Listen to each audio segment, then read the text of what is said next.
কোথায় ছিলাম মনে আছে তো? যেই সম্পদের জন্য সন্তান বাপকে মাকে মেরে ফেলে, বাপকে মাকে ঘর থেকে বের করে দেয়, যে সম্পদের জন্য 5 ওয়াক্ত নামাজের খবর নাই, যে সম্পদের জন্য আমরা ঠিক মতো রোজা রাখি না, যে সম্পদের জন্য হালাল হারামের তোয়াক্কা করি না, ইসরাফিলের সিঙ্গার ফুৎকারের পরে ওই সম্পদগুলো বহু খনিজ সম্পদ জমিন মাটির ভেতর থেকে উপরে বের করে দিবে। কার হুকুমে? আরো জোরে বলেন, কার হুকুমে? মানুষ কবর থেকে উঠে এই সম্পদগুলো দেখে বলবে, হায় রে হায়, আমাদের চোখের সামনে এত স্বর্ণ, চোখের সামনে এত খনিজ সম্পদ, এই সম্পদের জন্য দুনিয়াতে আমরা কত মারামারি করতাম। আমার দিকে তাকান, সবাই বলেন তো, এই বাগরুম এলাকায় মনে করেন আগামীকাল সকালবেলা এই মাঠের মধ্যে স্বর্ণের স্তূপ জমা হয়ে আছে, আপনারা দেখলেন। এই স্বর্ণের স্তূপ দেখার পরে এই গ্রামের, এই এলাকার আশপাশের এলাকার মানুষটা কি ঘরে বসে থাকবে, না এসে স্বর্ণ কালেকশনে লাগবে? আরো জোরে বলেন, স্বর্ণ কালেকশন করবে। কিন্তু কিয়ামতের দিন ইসরাফিলের সিঙ্গার ফুৎকারে যখন জমিনের ভেতরে থাকা খনিজ সম্পদগুলো জমিন বমি করে উপরে বের করে দিবে, এই ধন সম্পদের ধারে কাছেও মানুষ যাবে না, তাকাবেও না। কারণ সেই দিনটা বড় কঠিন, সেই দিনটা বড় ভয়াবহ দিন। এখন সূর্য মানুষের মাথার থেকে 9,30,00,000 মাইল দূরে, 9,30,00,000 মাইল দূর থেকে সূর্য তাপ দিচ্ছে। গত কয়েকদিন ধরে কি গরম আপনারা জানেন? 9,30,00,000 মাইল দূর থেকে সূর্যের হিটিং আপনারা সহ্য করতে পারেন না, এসির নিচে মানুষ গিয়ে আশ্রয় নেয়। 9,30,00,000 মাইল দূর থেকে থাকা সূর্যের আলো সরাসরি এসে দুনিয়াতে হিট করে না। সূর্যের আলো দুনিয়াতে আসতে সময় লাগে 8 মিনিট 10 সেকেন্ড, তাও সরাসরি আলো আসতে পারে না। বিজ্ঞান যারা জানেন, বিজ্ঞান নিয়ে যাদের পড়াশোনা, তারা জানেন বায়ুমণ্ডলে অনেকগুলো স্তর আছে, যেমন ট্রাপোস্ফিয়ার, স্ট্র্যাটোস্ফিয়ার, আয়োনোস্ফিয়ার, ম্যাগনেটোস্ফিয়ার, এক্সোস্ফিয়ার, এরকম অনেকগুলো বায়ুমণ্ডলীয় স্তর। আপনাদেরকে সোজা বাংলায় বুঝাই দিই, সহজ করে বুঝাই। ফিল্টার বুঝেন তো আপনারা? ফিল্টার বুঝেন না? অনেকগুলো ফিল্টার বায়ুমণ্ডলে স্থাপন করা আছে। সূর্য আমাদের থেকে কত দূরে? 9,30,00,000 মাইল দূরে। ওখান থেকে সূর্যের আলো দুনিয়াতে আসতে সময় লাগে 8 মিনিট 10 সেকেন্ড, সরাসরি হিট করে না। সূর্যের টেম্পারেচার কত জানেন? শোনেন বাবারা, শোনেন, এত গরম লাগে কেন? এই যে উপরে এই লাইটগুলো, অপারেটর ভাই থাকলে একটু হেল্প করেন, এগুলার ইউনিট কত আমি জানি না, কেউ তো নাই, ধরলাম 100 ইউনিট। আর সূর্যকে যে টেম্পারেচার দেওয়া হয়েছে সেটা হলো 1,40,00,000 সেন্টিগ্রেড তাপমাত্রা। আল্লাহু আকবার! এটা সরাসরি এসে হিট করে, সরাসরি এসে যদি হিট করতো আপনারা থাকতেন, সব জলে পুড়ে ছাই হয়ে যেত, আমিও থাকতাম না, আপনারাও থাকতেন না। ওই যে বিভিন্ন ফিল্টার আল্লাহ স্থাপন করেছেন, এগুলোতে এসে আলোটা বাধাপ্রাপ্ত হয়, এগুলোতে বাধাপ্রাপ্ত হয়ে সূর্যের আলোটা পিউরিফাই হয়ে যতটুকু আলো হলে আমাদের জন্য ভালো হবে, ততটুকু আলো দুনিয়াতে পাবে। আর আসতে বলেন সুবহানাল্লাহ। তাও এই হিটিং আমাদের গ্রীষ্মকালে সহ্য হয় না। ঘাম ঝরছে, ঘাম বেয়ে পড়ে আমার বাবা জানরা, ভাই জানরা, শোনে কি করে নামাজ ছাড়েন সম্পদের জন্য, কিভাবে নামাজ ছেড়ে দেন সম্পদের জন্য, কিভাবে হানাহানি, মারামারি, দুর্নীতি, লুটপাট আর হারাম পথে চলে যান। ভালো করে শুনেন, ওই সম্পদ কিয়ামতের দিন চোখের সামনে পড়ে থাকবে। 9,30,00,000 মাইল দূরের সূর্য মানুষের মাথার 1 কিংবা 2 মাইল উপরে নেমে এসে হিট করবে। এই হিটের ফলে জমিন সেদিন তামায় পরিণত হয়ে যাবে। গুনাহগারদের মাথার চাঁদি ফেটে মগজগুলো গলে গলে বেয়ে বেয়ে পড়তে থাকবে, এমন ভাবে বেয়ে বেয়ে পড়বে। চুলায় যখন মহিলারা ভাত রান্না করে পানি গরম হয়ে গেলে চাল যেমন ফুটতে থাকে, মানুষের মগজগুলো সেভাবে ফুটে ফুটে গলে গলে বেয়ে বেয়ে পড়তে থাকবে। পিপাসার যন্ত্রণায় কাতর হয়ে মানুষের জিহ্বা বের হয়ে কুকুরের মতো নাভিস্থল পর্যন্ত ঝুলে থাকবে। আল্লাহু আকবার! এই ধন সম্পদ গুলো চোখের সামনে পড়ে থাকবে, কোনো কাজে লাগবে না। কারণ হলো আল মাল ইয়াউমা লা ইয়ানফাউ মালুন ওয়ালা বানুন। ধন সম্পদ এবং সন্তান সন্ততি সেদিন কোনো কাজে লাগবে, কোনো কাজে লাগবে না। আল্লাহ বলেছেন, ইদা জুলজিলাতিল আরদু জিলজালাহা, যখন জমিনকে প্রবল ভাবে প্রকম্পিত করে দেওয়া হবে, ওয়া আখরাজাতিল আরদু আথকালাহা, আর জমিন তার পেটের ভেতরে থাকা সব কিছুকে কার হুকুমে বের করে দিবে? আরো জোরে বলেন, কার হুকুমে? কষ্ট হচ্ছে আপনাদের? এরপরে আল্লাহ বলেছেন ওয়া ক্বালাল ইনসানু মা লাহা, এই দৃশ্য দেখে মানুষ বলবে কি হলো এই দুনিয়ার, কি হলো এই দুনিয়ার? কারণ যখন মরে কবরে গিয়েছে তখন দেখেছে গাছপালা ঘর বাড়ি সবকিছুই ঠিকঠাক আছে, আর কবর থেকে যখন সে উঠবে, কবর থেকে উঠার পরে দেখবে আহারে গাছপালা ঘর বাড়ি কিছুই তখন নাই। মানুষগুলো এই কিয়ামতের ভয়াবহ চিত্র, বিভীষিকাময় চিত্র দেখে বলবে ওয়াকালাল ইনসানু মা লাহা, এর কি হলো, এর অবস্থা আজকে এমন হয়ে গেল কেন? মানুষগুলো কবর থেকে উঠবে, কবর থেকে উঠে এই দৃশ্য দেখে বলবে মান বাআতানা মিন মারকাদিনা,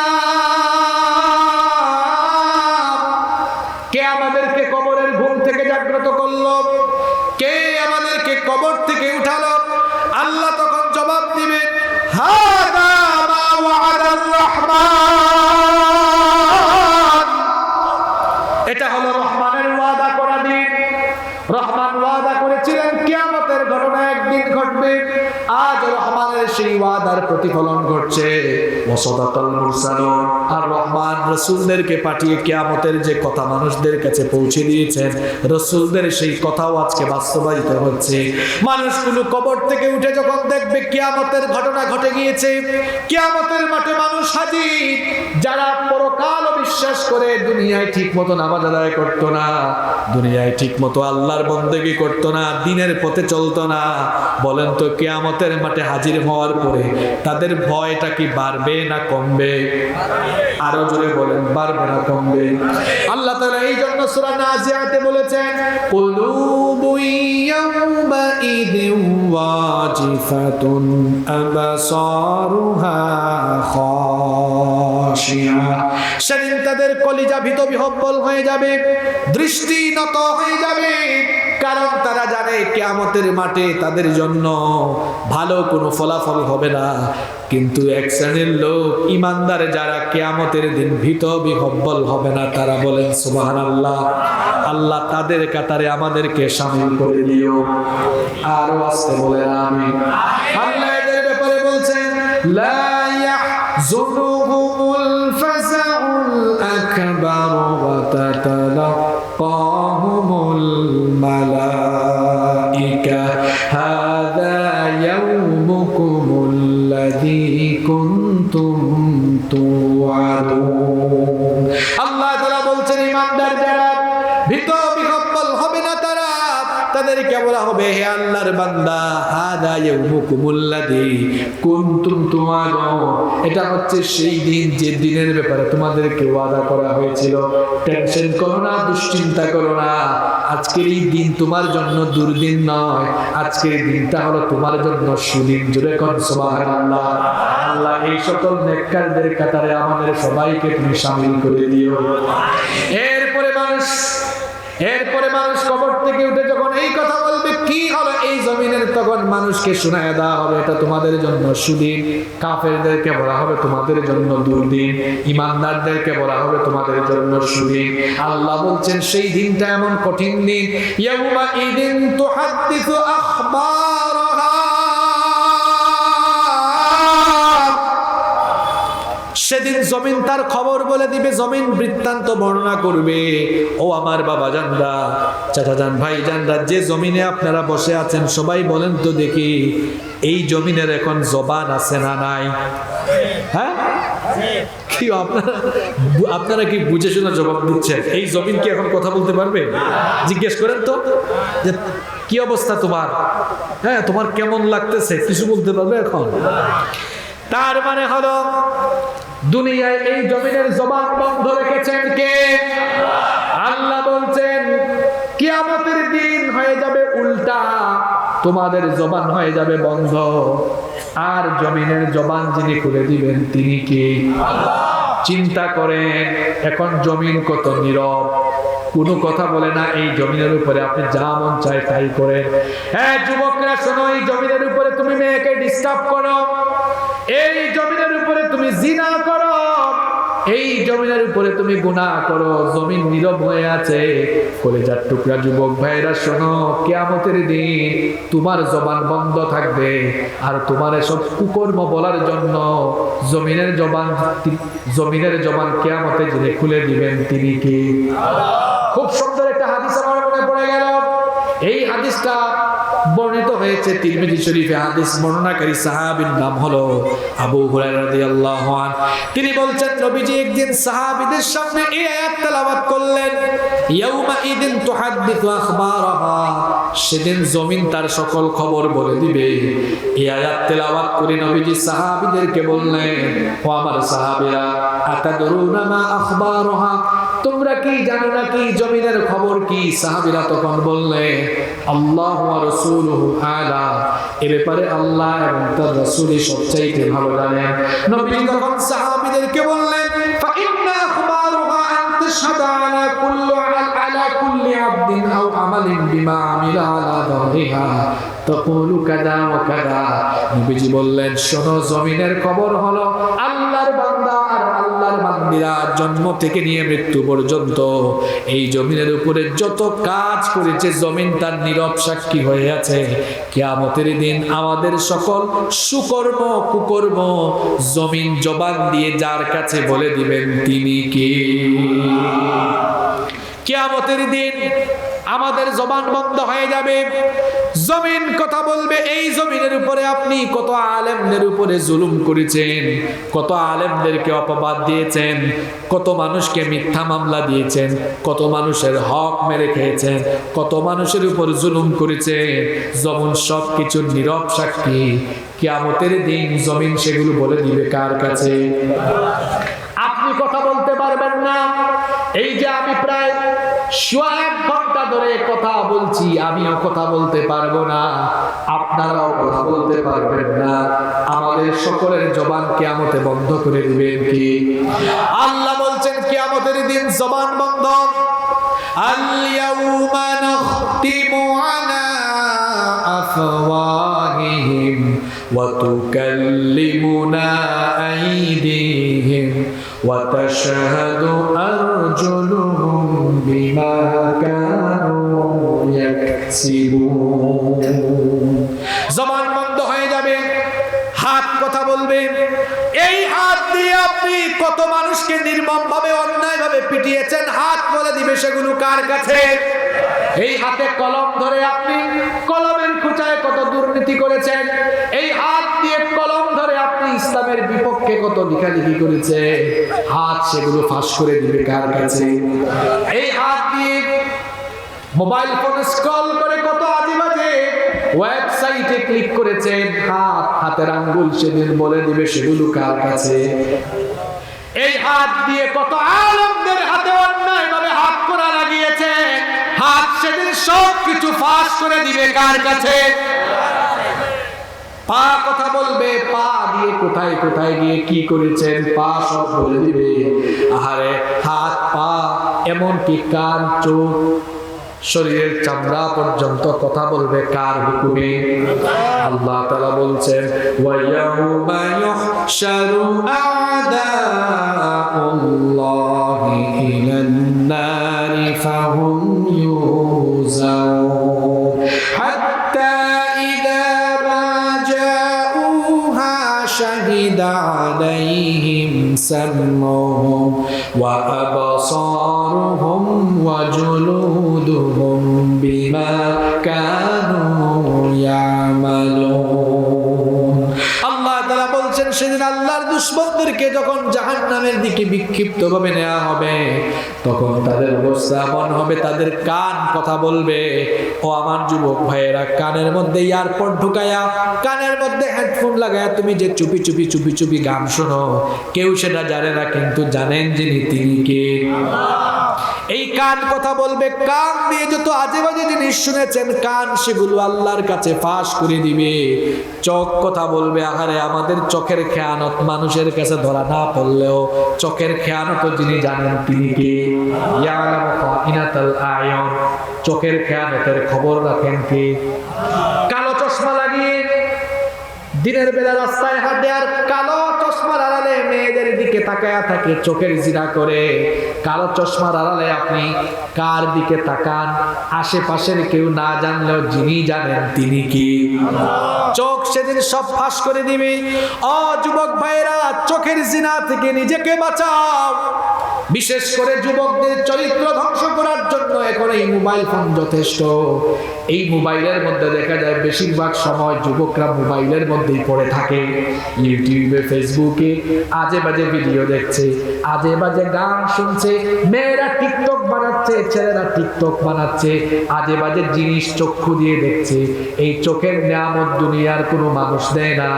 চোখের নিয়ামত যিনি দিয়েছেন তিনি কি? চোখ আছে বলে আমার আর আপনার গুনাহ করার সুযোগ আছে, কিন্তু যার চোখ নাই তার কিন্তু গুনাহ করার সুযোগ নাই। এই জন্য চক্ষু যার আছে তার চাইতে কিন্তু অন্ধ ব্যক্তি চোখের জিনা থেকে বেঁচে থাকার তার সুযোগ আছে। কিছুদিন আগে একজন অন্ধ মানুষের সাথে দেখা হলো, চোখে দেখে না। জিজ্ঞেস করলাম, ভাই আপনি যে চোখে দেখেন না আপনার কি খারাপ লাগে না? কয় না, আমার খারাপ লাগে না। বললাম, এত মানুষকে আল্লাহ চোখে দেখার শক্তি দিলেন, আল্লাহ আপনাকে দিলেন না, আপনার কি আল্লাহর উপরে কোনো অভিযোগ নাই? কয় না, কোনো অভিযোগ নাই। জিজ্ঞেস করলাম, খারাপও লাগে না? আল্লাহর উপরে কোনো অভিযোগও নাই, কেন নাই?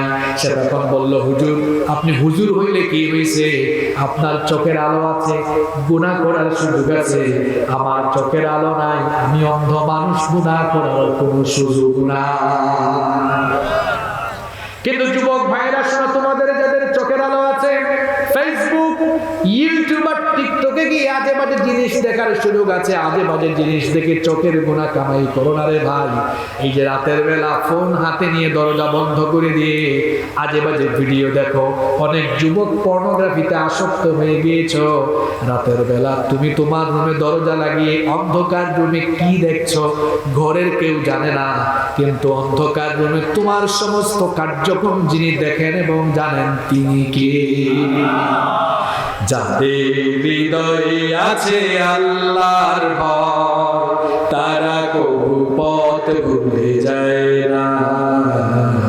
আল্লাহর প্রেম ছাড়াই দুনিয়ায় কারো কাছে কোনো কিছু চায় না, কারো কাছে কোনো কিছু চায় না। অন্তর রাখতে হবে কার ভয়? আরো জুড়ে বলেন, কার ভয়? যুবক ভাইরা, আল্লাহকে ভয় করো। রাতের বেলা ঘুমানোর সময় তোমরা অনেকে গান বাজনা শুনতে শুনতে ঘুমাও, খবরদার ভাইয়েরা, গান শুনতে শুনতে ঘুমায়ও না। কানে এয়ারপড বা হেডফোন লাগায় গান শুনতে শুনতে ঘুমায়ও না, কারণ ওই ঘুমটা তোমার জীবনের শেষ ঘুম হয়ে যাওয়ার সম্ভাবনা আছে না নাই? কত যুবককে দেখেছি রাতের বেলা ঘুমিয়েছে, এমন বহু খবর শুনেছি রাতের বেলা যুবক সুস্থ মানুষ ঘুমিয়েছে, সকালবেলা ঘর থেকে তার লাশ বের হয়েছে। এমন হতে পারে কারণ দুনিয়াতে আসার সিরিয়াল আছে, যাবার কোনো সিরিয়াল। আপনাদেরকে প্রশ্ন করি, সবাই জবাব দেন তো, এই দুনিয়াতে যে মানুষ সবার আগে এসেছেন সেই মানুষের নাম কি? আদম। জোরে বলেন, মানুষের নাম কি? তাইলে তিনি যেহেতু আগে আসতেন, আগে মারা যাওয়ার কথা, বলেন তো দেখি সবার আগে মারা গিয়েছেন কে? হাবিল। এই হাবিল কার ছেলে? আরো জোরে বলেন। তাইলে বাবা আসছেন আগে, মারা যাওয়ার সময় ছেলে মারা গিয়েছে আগে। আমাদের সমাজেও এমন চিত্র আছে, দেখবেন ছেলের লাশ বাবা কবরে নামায়, নাতির লাশ দাদা কবরে শোয়ায়। তার মানে বোঝা গেল কে কখন কবরে চলে যাবে সেটা কেউ জানে। এজন্য যুবক ভাইরা খবরদার, যৌবনের তাড়নায়, যৌবনের উন্মাদনায় নিজেকে নষ্ট করে দিও না।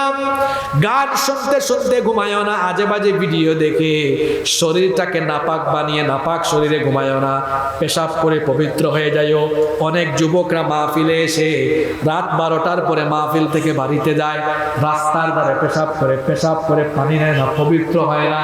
অবশ্য এই রোগী কিন্তু নাটোরে নাই। হ্যাঁ আছে। ওই দিন এক জায়গায় মাহফিলে গেলাম, এক চেয়ারম্যান, উপজেলা চেয়ারম্যান সাহেব আমার মাহফিলে ধরছেন, কয় হুজুর আপনি একটু বলেন, অনেক যুবককে আমি দেখেছি, আমি প্রায় 15-20 বছর ধরে এই মাহফিলে আসি, রাতের বেলা আমি যখন যাই এরকম চিত্র আমি দেখি। আমি বললাম হায় হায় কি বলে এটা। খবরদার ভাইরা, নাপাক থাকবেন না। নাপাক মানুষের সাথে থাকে যে তার নাম কি? রাতের বেলা আপনি যে নাপাক ঘুমাইলেন, শয়তানকে সঙ্গী বানায়া ঘুমাইলেন, এই ঘুমের মধ্যে মরণ হয়ে যেতে পারে কি পারে না? নবীজি বলেছেন ইউবাতু কুল্লু আবদিন আলা মা মাতা আলাইহি, যে অবস্থায় মানুষ মারা যাবে ওই অবস্থায় হাসরের মাঠে তাকে যিনি তুলবেন তিনি কি? তো নাপাক অবস্থায় ঘুমায়েন না। কি জবাব দিবেন আপনি আল্লাহর কাছে? আমার যুবক ভাইদেরকে বলবো, শরীরে নাপাকি নিয়ে কখনো ঘুমায়ো না। রাস্তার ধারে পেশাব করো না। 3 জায়গায় পেশাব করতে নিষেধ করেছেন মুহাম্মদ সাল্লাল্লাহু। রাস্তার ধারে পেশাব করবেন না, কোনো গর্তের মধ্যে পেশাব করবেন না, আবদ্ধ পানিতে পেশাব করবেন না। অনেকে আছে পুকুরের পানিতে নাইমা কাম সেরে দেয়, আছে না নাই? এগুলো ভালো মুমিনের, ভালো মানুষের বৈশিষ্ট্য নয়। ইসলাম মানুষকে শিষ্টাচার শিখিয়েছে, ইসলাম মানুষকে আদব শিখিয়েছে, আখলাক শিখিয়েছে। বলেন আলহামদুলিল্লাহ। এজন্য রাস্তার ধারে দাঁড়াইয়া পেশাব করে দিব না। অনেক ছেলে দাঁড়াইয়া কাম করে, আবার দেখা যায় হায় রে হায়, কি বলতাম দুঃখের কথা। এয়ারপোর্টে ঢুকবেন, বিভিন্ন হোটেলে ঢুকবেন, দেখবেন দাঁড়াইয়া পেশাব করার জন্য, এটাকে কি বলে, কমেন্ট বলে নাকি, যাই হোক এরকম ব্যবস্থাপনা। আহা, আবার যুবক ছেলেরা এমন এমন টাইট প্যান্ট পরে, এটা পুরো বসতেও পারে না, দাঁড়িয়ে দাঁড়িয়ে পেশাব করে। আমার যুবক ভাইয়েরা, এত টাইট প্যান্ট কেন পরো? একটু লুজ প্যান্ট পরিধান করো যাতে তুমি বসতে পারো। এমন এমন টাইট প্যান্ট পরিধান করে যদি বলে একটু নিচু হওয়ার জন্য, নিচু হইতে পারবে না। আর কি জাতের ফ্যাশন যে বের হয়েছে, আরে বাপরে বাপ। ছেলেরা তারা প্যান্ট পরতেছে, বিভিন্ন জায়গায় ছিদ্র করা আছে, কি বলেন আছে না? আমি এরকম একজনকে পাইছি একবার, আমি তার অবস্থা দেখলাম, তার হাঁটুর উপরে এখানে ছিদ্র করা, এখানে ছিদ্র, হাঁটুর নিচেও একটা। আমি ভাবছি এই ছেলেটা হয় হুচট খাইছে অথবা অ্যাক্সিডেন্ট করেছে। আমি কাছে ডেকে বললাম, ভাই তুমি কি অ্যাক্সিডেন্ট করেছো? আমাকে কয়, হুজুর আপনারা যে এখন এত ব্যাকডেটেড থেকে গেলেন, আমি অ্যাক্সিডেন্ট করতে যাবো কোন দুঃখে? এটা তো লেটেস্ট ফ্যাশন। এটা নাকি লেটেস্ট? এরকম বিভিন্ন ছেলেরা কাপড় পরে এইদিকে ছিদ্র করা, ওইদিকে ছিদ্র করা, কি বলেন আছে না নাই? হাফ প্যান্ট পরে ছেলেরা করে। খবরদার, সতর ঢাকা হলো ফরজ। যে প্যান্ট পরিধান করবা, এই প্যান্ট যেন একটু ঢিলে ঢালা হয়, আবার এই প্যান্ট গুলো যেন টাকনুর নিচে চলে না যায়। টাকনুর নিচে প্যান্ট বলেন, পায়জামা বা লুঙ্গি বলেন, পরিধান করতে নিষেধ করেছেন মুহাম্মদুর রাসূলুল্লাহ সাল্লাল্লাহু আলাইহি ওয়াসাল্লাম। আমার যুবক ভাইদেরকে বলবো, টাকনুর নিচে কাপড় দিও না, জুতার নিচে ঢুকাইয়া দিও না, বরং কাপড়টাকে টাকনুর উপরে পরিধান করো। কারণ কিয়ামতের দিন আল্লাহ তার সাথে কথা বলবেন না, তার দিকে তাকাবেন না, তাকে আল্লাহ পবিত্রও করবেন না, তাকে আল্লাহ জাহান্নাম থেকে মুক্তি দিবেন না। সাহাবীরা বললেন, নবী কার ব্যাপারে কথা বলছেন? নবীজি বললেন, সে হলো ওই ব্যক্তি যে টাকনুর নিচে কাপড় ঝুলাইয়া হাঁটে। এই জন্য জাহান্নাম থেকে বাঁচার জন্য টাকনুর উপরে আমাদের প্যান্ট বলেন, লুঙ্গি বলেন, কাপড় টাকনুর উপরে পরিধান করার দরকার আছে না নাই? কিছু ছেলেরা কয় হুজুর আনস্মার্ট লাগে। কয় আমরা হুজুররা তো জুব্বা পরি এই টাকনুর উপরে, পায়জামাও পরে টাকনুর উপরে, দেশে বিদেশে ঘোরাফেরা করি, আজ পর্যন্ত কেউ বলল না হুজুর আপনাকে আনস্মার্ট লাগে, খেত লাগে। বরং নবীর সুন্নত মানার ভেতরে স্মার্টনেস লুকিয়ে আছে, ঠিক কি না? ইসলাম যারা মানে তারাই সবচেয়ে বেশি স্মার্ট। আমরা যারা সুন্নত প্র্যাকটিস করি, আমাদের মতো পরিচ্ছন্ন কয়জন আছে? আমরা ঘুম থেকে উঠেও মিসওয়াক করি, ঘুমাইতে যাওয়ার আগেও মিসওয়াক করি, 5 ওয়াক্ত নামাজের ওযুর আগেও আমরা মিসওয়াক করি। বর্তমানে ডাক্তাররা বলে 2 বার অন্তত ব্রাশ করেন, রাতে ঘুমানোর আগে, ঘুম থেকে ওঠার পরে নাস্তা পরে। আর আমাদের নবী দৈনিক মিসওয়াক করেছেন 7 বার। তাও সুবহানাল্লাহ কইতে মন চায় না। মিসওয়াক করেছেন কয়বার? আমাদের লোকজন ব্রাশ করে কয়বার? তাইলে নবী বেশি স্মার্ট না আমরা বেশি স্মার্ট? আচ্ছা 7 বার করছেন কেমনে? আম্মা জান আয়েশা রাদিয়াল্লাহু আনহার হাদিস, তিনি বলছেন নবীজি ঘুম থেকে উঠলেই আগে মেসওয়াক নিতেন, ঘুমাইতে যাওয়ার আগেও মেসওয়াক করে ঘুমাইতেন। হইল কয়বার? 5 ওয়াক্ত নামাজে কয়বার? আপনারা মেসওয়াক করেন তো? কারা কারা মেসওয়াক করেন হাত তুলে? মাশাআল্লাহ। এই যে পকেটে আপনারা এরকম মেসওয়াক রেখে দিবেন, পারবেন না ইনশাআল্লাহ? হ্যাঁ, যারা মেসওয়াক ব্যবহার করবে কখনো এদের মুখে দুর্গন্ধ হবে? দুর্গন্ধ হবে? হবে না। তাদের মারি শক্ত থাকবে, মুখে সুঘ্রাণ থাকবে। তা আমি যেটা বলছিলাম, যুবক ভাইয়েরা শোনো, ইসলাম যারা মানে তারাই সবচেয়ে পরিচ্ছন্ন, তারাই সবচাইতে স্মার্ট। টাকনুর উপরে প্যান্ট উঠাও, টাকনুর নিচে নামায়ও না। এরপরে যুবকরা চুল কাটিং করতে গিয়া মেসি আর নেইমারকে ফলো করো না।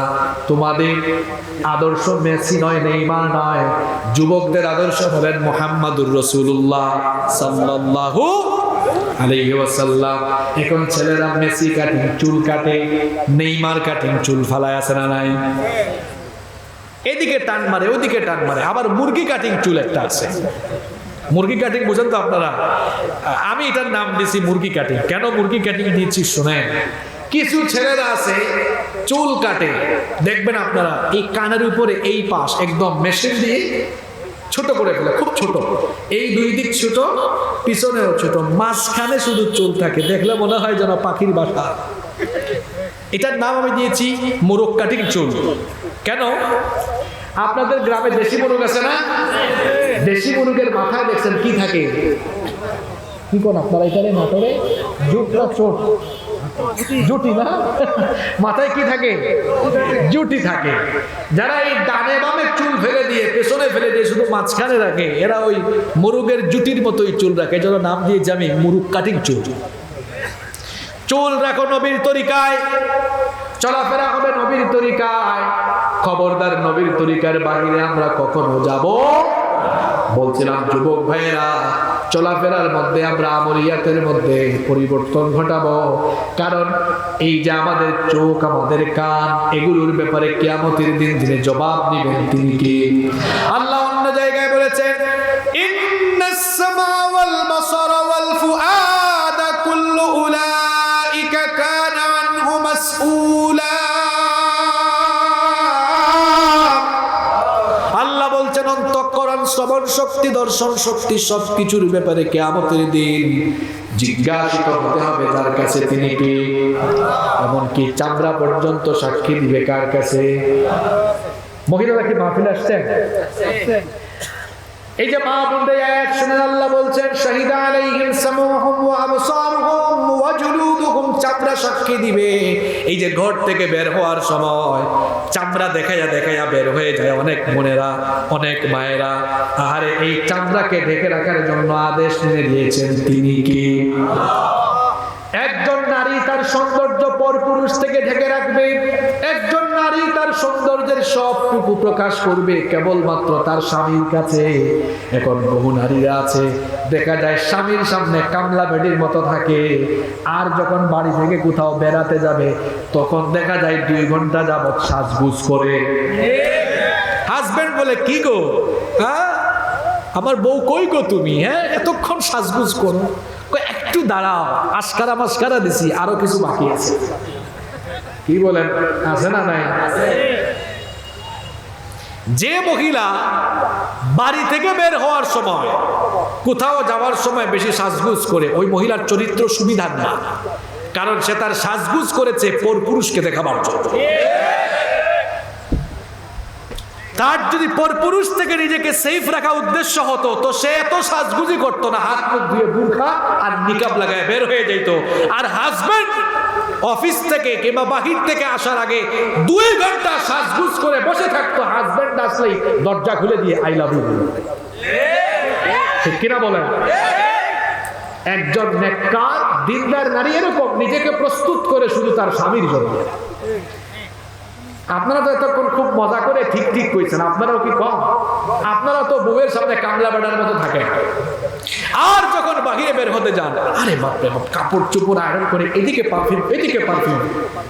বউ যদি এসে বলে আমার সামনে তো কখনো একটু পারফিউম লাগাইয়া আসো না, যখন আসো তখন গন্ধও থাকে, আর বেরোয়ার টাইমে এত সাজগুজ কাটতো, তখন তো ধমক মেরে দেয়। শোনেন, আব্দুল্লাহ ইবনে আব্বাস রাদিয়াল্লাহু আনহুর একটা চমৎকার কথা মনে করুন। তিনি বলছেন, আমার স্ত্রী আমার সামনে পরিপাটি থাকুক, আমি যেমন এটা পছন্দ করি, আমার স্ত্রী তারও তো রুচি আছে, সেও তো চাইবে আমিও যেন তার সামনে পরিষ্কার পরিচ্ছন্ন থাকি। এই জন্য আপনিও যখন আপনার স্ত্রীর কাছে যাবেন, স্ত্রীর সামনে থাকবেন, পরিষ্কার পরিচ্ছন্ন থাকবেন। তার মানে এই না যে 24 ঘন্টা আপনি একদম বসে থাকবেন, কাজকাম তো করবেন, কাজকাম সবকিছুই করবেন, কিন্তু গুছালো পরিচ্ছন্ন পরিপাটি জীবনযাপন করতে হবে, যাতে করে আমাদের জীবনটা সুন্দর হয়। আমরা পারবো তো ইনশাআল্লাহ? মা বোনদেরকে বলছি, আমার বোনদেরকে বলছি, যারা কলেজে পড়েন, বিশ্ববিদ্যালয়ে পড়েন, আমার বোনেরা কলেজে যান, আপনারা বিশ্ববিদ্যালয়ে যান, কোনো অসুবিধা নাই। যারা চাকরি করেন, আমার বোনেরা আপনারা চাকরিও করেন, কোনো অসুবিধা নাই। কারণ ইসলাম শিক্ষা, চাকরি বাকরি কোনো কিছুতে বাধা বিপত্তি সৃষ্টি করতে চায় না, বরং আপনাদের ইজ্জত আবরুর হেফাজতের জন্য আল্লাহ পর্দার বিধান দিয়েছেন। এই পর্দার মাধ্যমে আপনাদের সম্মান আরো বাড়ায় দিবেন কি? এজন্য আমার বোনদেরকে বলছি, আপনারা পর্দা করে ঘর থেকে বের হবেন। আপনার সুন্দর চামড়া, সুন্দর ওই চেহারা যদি আপনি পরপুরুষকে দেখান, এই চামড়া কিয়ামতের দিন বলবে, আল্লাহ তোমার বান্দিকে সুন্দর চামড়া দিয়েছো, তোমার হুকুম অমান্য করে বেপর্দা হয়ে চলাফেরা করেছে, এখন তারে আযাবের মজা বুঝাও। এভাবে চামড়া সেদিন আপনার বিরুদ্ধে সাক্ষ্য দিয়ে দিবে কার কাছে? এই জন্য আমার বোনদেরকে বলবো, খবরদার বেপর্দা হয়ে চলাফেরা করবেন না, পর্দা ঠিক রাখবেন, পর্দা করবেন, পর্দার ব্যাপারে কোনো আপোষ করা যাবে। আপনারাও আপনাদের ঘরের স্ত্রী যারা বিবাহিত, স্ত্রীকে পর্দা করাবেন। অনেক ভাইয়েরা আছেন বিবাহিত, বিবাহ করার পরে বউকে বলে তুমি একটু সাজগুজ করো, আজকে কিন্তু বের হব, নাটোর সদরে যাব, আজকে আমরা একটু বাহিরে যাব, আজকে গ্রামের ভিতর দিয়া যাব, সুন্দর করে সাজগুজ করো, কারণ এলাকায় আমার ছোট ভাইরা তোমাকে দেখতে পারে। আবার অনেকের বিয়ে শাদীতে দেখা যায় বউকে পুতুলের মতো সাজাইয়া স্টেজে রেখে দিয়েছে, আর মানুষ সেখানে সেলফি মারে, আছে না নাই? আমি একটু কঠিন কথা বলি মাঝে মাঝে, কারণ সত্য কথা একটু তিতা লাগে বেশি। বিয়ে করতেছেন আপনি লাখ লাখ টাকা খরচ করে, আর আপনার বউকে আপনি কাছে পাওয়ার আগেই মানুষ গিয়ে সেলফি মারে। আপনার মধ্যে যদি ব্যক্তিত্ব থাকে তো আপনার মধ্যে লজ্জা পয়দা হওয়ার কথা। লজ্জাও লাগে না আপনার? আপনার বউ সাজগোজ করে চেহারা ঠোঁটে লিপস্টিক দিয়ে রেখেছে, এরপরে আইব্রু করেছে, পার্লার থেকে মেকআপ করে এসেছে, পেট পিট দেখাইয়া স্টেজে বসে আছে, ছেলেরা এসে ছবি তুলতেছে। আর এক একজন বিবাহের সেই প্রোগ্রামে, কমিউনিটি সেন্টারে, ক্লাবে কিংবা বাড়িতে স্টেজের মধ্যে এসে দেখতেছে, বলতেছে উফ ভাই ভাবিকে যা লাগতেছে। আগে এসে বলতেছে ওয়াও খুব সুন্দর, যার যেভাবে মন চায় কমেন্ট করতেছে। আর এখনকার মানুষও কত মানুষকে এত বেহায়া দেখিয়েছে, সে বলে thank you thank you thank you thank you. কি বলেন, আছে না না? আপনার বউয়ের সৌন্দর্য মানুষ উপভোগ করে এবং কথা বলে, আর আপনি থ্যাংক ইউ বলেন, একটু খারাপও লাগে না? আপনার মধ্যে ব্যক্তিত্ববোধ বলতে কিচ্ছু নাই, আপনি একটা বেহায়া পুরুষ। আবার নিজের বউয়ের ফটো ফেসবুকে আপলোড মারে। আমাদের হুজুররা, আকাবির আসলাফরা অনেক বুঝিয়েছেন মানুষকে কুরআন হাদিস দিয়া, বুঝে না পাবলিক। এখন কেমনে বুঝানো যায়? এদেরকে কঠিন কথাই বলা দরকার। ফেসবুক এটা আপনার বাপ দাদার সম্পদ না, এটা পাবলিকের সাইট, এটা পাবলিক সাইট। কি সাইট? এখানে একটা জিনিস দিলেই মানুষ দেখে। বউ কি পাবলিক না পার্সোনাল? তো পার্সোনাল জিনিসকে পাবলিক সাইটে আপনি আপলোড দিয়ে দিলেন কেন? হ্যাঁ, পার্সোনাল জিনিসটাকে আপনি ফেসবুকের মতো পাবলিক সাইটে, ইনস্টাগ্রামে আপনি আপলোড দিয়ে দিলেন, আর মানুষ দেখে কমেন্ট করলো। আপনার মতো বেহায়া পুরুষ নিজের বউকে, সে তো আসলে জনগণের সম্পদ বানিয়ে ফেলেছে। আল্লাহ এদেরকে হেদায়াত দান করুন। খবরদার, আমার বোনদেরকে বলবো, ফেসবুকে ফটো আপলোড করবেন না, মেসেঞ্জার হোয়াটসঅ্যাপের স্টোরিতে ফটো দিবেন না, ইনস্টাগ্রামে ফটো দিবেন না, টিকটক মারবেন না। অনেক ছেলেরা, অনেক মেয়েরা 6, 7, 8 পরে টিকটক করে, আছে না নাই? আমার ভাইদেরকে আমি বলছি, পড়াশোনায় মনোযোগী হও, মোবাইল ব্যবহার কমিয়ে দাও, মোবাইল ফোনে সময় কম দাও। যারা কলেজে ইউনিভার্সিটিতে পড়ে মোবাইল ব্যবহার করলে ইউটিউবে ভালো জিনিস দেখো, ভালো জিনিস শোনো। টিকটক না করে পারলে একটা ভিডিও তৈরি করে একটা হাদিস বলো অথবা সুন্দর কিছু কথা বলো, সেটা আপলোড করো, কোনো অসুবিধা নাই। ভালো জিনিস প্রচার করলে সওয়াব দিবেন কি? আমরা সূরা জিলজালে ছিলাম, ইয়াউমা ইদিন তুহাদ্দিসু আখবারাহা, সেদিন জমিন সব খবর বলে দিবে। এই যে আকাম কুকাম, বেপরদায় চলা, জিনা করা, চোখ কান এগুলোর অপব্যবহার করা, জমিনের উপরে এগুলো করলে জমিন নীরব সাক্ষী হয়ে কিয়ামতের দিন এগুলো ফাঁস করে দিবে কার কাছে? এই জন্য জমিনের উপরে আমাদের সচেতন হয়ে যাওয়ার দরকার আছে না নাই? আপনাদের কষ্ট হচ্ছে? আমাদেরকে 10 মিনিট পরে ছুটি দিব। কষ্ট হচ্ছে তো আপনাদের? এরপরে মুনাজাত করবো, মুনাজাতের আগে কেউ উঠবেন না ইনশাআল্লাহ। তাহলে দেখেন আল্লাহ প্রথম আয়াতে বলছেন ইদা জুলজিলাতিল আরদু জিলজালাহা, যখন পৃথিবীকে প্রবল ভাবে প্রকম্পিত করা হবে, ওয়া আখরাজাতিল আরদু আসকালাহা, জমিন তার ভেতরে থাকা সব কিছুকে বের করে দিবে, ওয়া ক্বালাল ইনসানু মা লাহা, এই ভয়াবহ দৃশ্য দেখে মানুষ বলবে এই জমিনের কি হলো? ইয়াউমা ইদিন তুহাদ্দিসু আখবারাহা, জমিন সেদিন তার সকল বৃত্তান্ত বর্ণনা করবে। এই চিত্র যখন মানুষ দেখবে, মানুষ বলবে কেন আজ এমন হচ্ছে? আল্লাহ বলছেন বিআন্না রাব্বাকা আওহা লাহা, কারণ এটার জন্য জমিনকে যিনি আদেশ দিয়েছেন, গলার আওয়াজ বড় করে বলেন তিনি কে? এরপরে শেষের 3টা আয়াত খুব মন দিয়ে শুনেন। আল্লাহ বলছেন ইয়াউমা ইয়াসদুরুন নাসু আশতাতান লিয়ুরাউ আমালাহু, সেদিন মানুষকে দলে দলে দলে দলে কিয়ামতের মাঠের দিকে নেওয়া হবে। সেদিন মানুষকে দলে দলে উপস্থিত করা হবে যাতে করে মানুষগুলো তাদের আমলনামা দেখতে পারে। এই দুনিয়াতে আমরা যা কিছু করছি সকল আমলনামাকে রেকর্ড করে রাখার ব্যবস্থা করেছেন কি? কিয়ামতের দিন আমরা যখন হাশরের মাঠে উপস্থিত হয়ে যাব, তখন 2টা ভাগ হয়ে যাবে, ফারিকুন ফিল জান্নাতি ওয়া ফারিকুন ফিস সাঈর। একটা জান্নাতি দল আর একটা জাহান্নামী দল। জান্নাতি লোকেরা তারা তাদের আমলনামা সামনে থেকে ডান হাতে পাবে, আর জাহান্নামী লোকেরা তারা তাদের আমলের খাতা পেছন থেকে বাম হাতে পাবে। আমলনামা দেখার পরে কোন দলের অবস্থা কি হবে?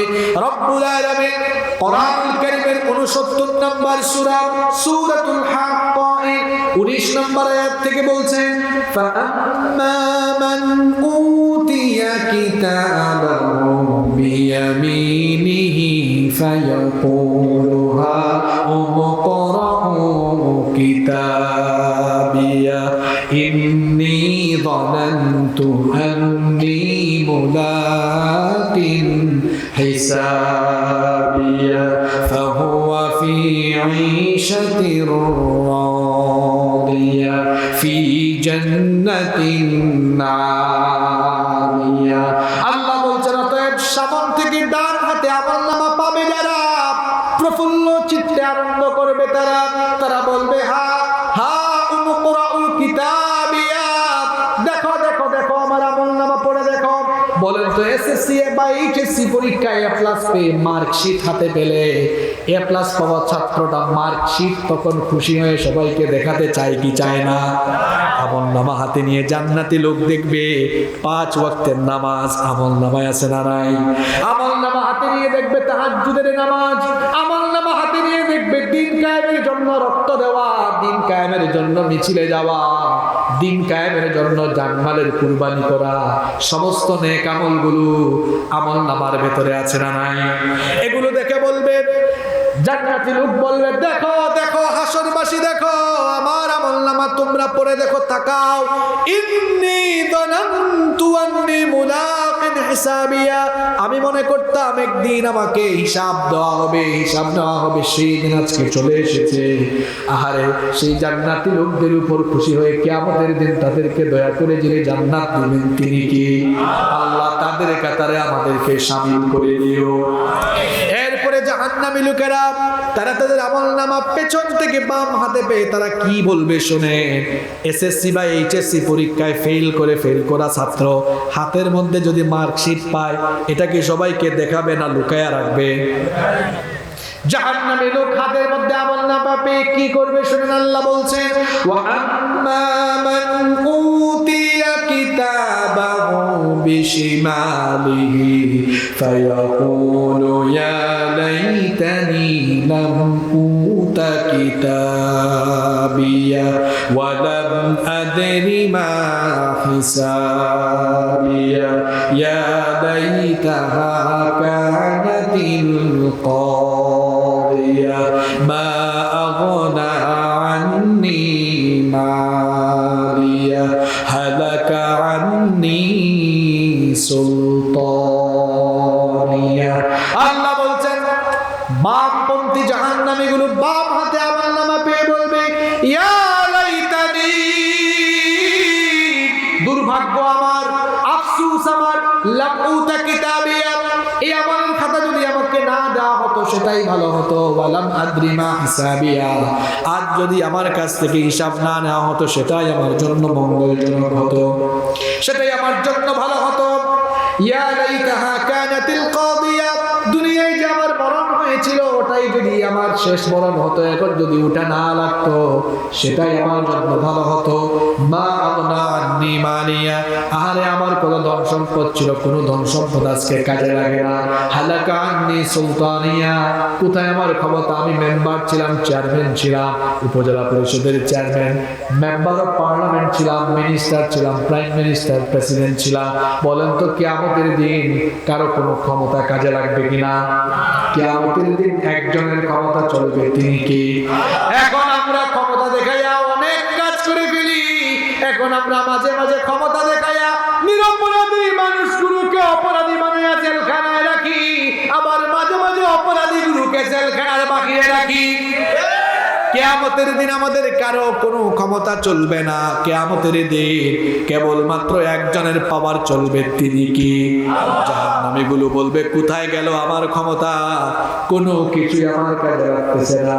কিয়ামতের দিন কেবলমাত্র আমল কাজে লাগবে। এই জন্য আল্লাহ শেষের দুইটা আয়াতে আমলের কথা বললেন। আল্লাহ বললেন, ফামান ইয়ামাল মিসকালা যাররাতিন খায়রান ইয়ারা ومن يعمل مثقال ذرة شرا يره। অতএব যারা ক্ষুদ্রাতি ক্ষুদ্র অনুপরিমাণ ভালো কাজ করবে সেও তা দেখবে, অর্থাৎ তার সে প্রতিদান পাবে। আবার যে ব্যক্তি ক্ষুদ্রাতি ক্ষুদ্র অর্থাৎ অনুপরিমাণ খারাপ কাজ করবে সেও তা দেখবে, অর্থাৎ সেও তার শাস্তি পাবে। আমার বাবাজান ভাইজানরা শোনে, কথায় আছে তো, শেষ ভালো যা সব ভালো। শেষের দুইটা আয়াত বুঝেন, তাহলে পুরো আলোচনা শোনার একটা সার্থকতা থাকবে। আল্লাহ শেষের দুইটা আয়াতে আমলের কথা বলেছেন। বলেন শেষের দুইটা আয়াতে আল্লাহ কিসের কথা বলেছেন? আমলের কথা। কারণ কিয়ামতের দিন বাঁচতে হলে লাগবে আমল। আর আল্লাহ আমলের কথা বলতে গিয়ে কি সুন্দর বলেছেন শুনুন। আল্লাহ বলেছেন, ক্ষুদ্রাতি ক্ষুদ্র নেক কাজ করলে সেটাও তুমি দেখবে, অর্থাৎ সেটার পুরস্কার তুমি পাবে। আবার ক্ষুদ্রাতি ক্ষুদ্র অর্থাৎ অনুপরিমাণ গুনাহের কাজ করলে সেটাও দেখবে, সেটার শাস্তি পাবে। এর মানে হলো আল্লাহ কেন ক্ষুদ্র আমলের কথা আল্লাহ কেন বললেন? এজন্য আল্লাহ বলেছেন যাতে করে আমরা নেক আমল খুব ছোট হলেও সেটাকে যেন আমরা অবহেলা না করি। আবার পাপের কাজ সেটা খুব ছোট, খুব তুচ্ছ হলে সেটারও যেন আমরা ধারে কাছে না যাই। পাপ যত ছোট হোক সেটার ধারে কাছেও যাওয়া যাবে না। কারণ নবীজি বলেছেন, ইত্তাকুন নার, জাহান্নাম থেকে নিজেকে বাঁচাও, ওয়ালাউ বিশিক্কিন তামরাতিন, জাহান্নাম থেকে বাঁচার জন্য একটা খেজুর হলেও খেজুর সদকা করো, একটা খেজুর দিয়ে হলেও জাহান্নামের আগুন থেকে বাঁচার জন্য চেষ্টা করো। ফাইল্লাম তাজিদু ফাবিকালিমাতিন তাইয়্যিবা, বুখারী মুসলিমের হাদিস। নবীজি বলেছেন, হক কথা বলে, ভালো কথা বলে, নেকি কামাও, অল্প অল্প নেকি জমতে জমতে বিরাট নেকি হয়ে যাবে। অল্প অল্প নেকি জমতে জমতে নেকির একটা পাহাড় জমে যাবে। নবীজি আম্মা জান আয়েশা রাদিয়াল্লাহু আনহাকে বলেছেন, ও আমার প্রিয়তমা বিবি, আমার প্রিয়তমা স্ত্রী আয়েশা, কোন গুনাহের কাজকে ছোট মনে করো না, কারণ ছোট ছোট গুনাহগুলো জমতে জমতে জমতে জমতে গুনার পাহাড় হয়ে যাবে।